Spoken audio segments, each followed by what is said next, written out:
Uşaqlar, baxın, keçən dəfə eləmişdik belə bir məntiq testi.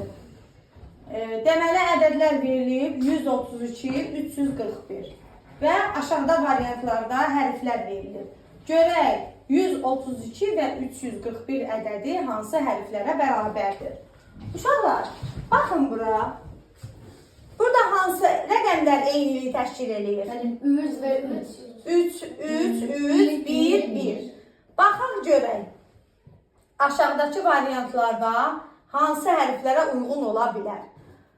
Baxın, burada A variantında onluq mərtəbəsində K hərfi verilib. Burada isə yüzlükdə K hərfi verilib. Bu uyğun gəlir 3-ə, düzdür, eyni hərfdə.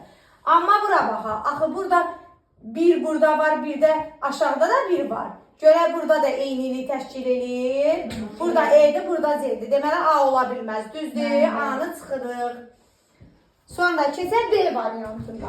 Görək, 3 uyğun gəlir. Bəli, burada 3'dür, burada 3'dür. Burada B'dir, burada B'dir. Uyğun gəlir. İndi baxaq 1-ə.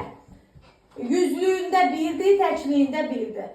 Burada yüzlük mərtəbəsində K yazılıb, burada isə Z hərfi yazılıb. Deməli, B-də uyğun gələ bilməz. Hansı uyğun gələcək? Z. Baxaq, 3'lərin yerində K hərfləri durub, 1'lərin yerində isə E hərfi durub. Deməli, bizim uyğun variantımız hansıymış? C variantı.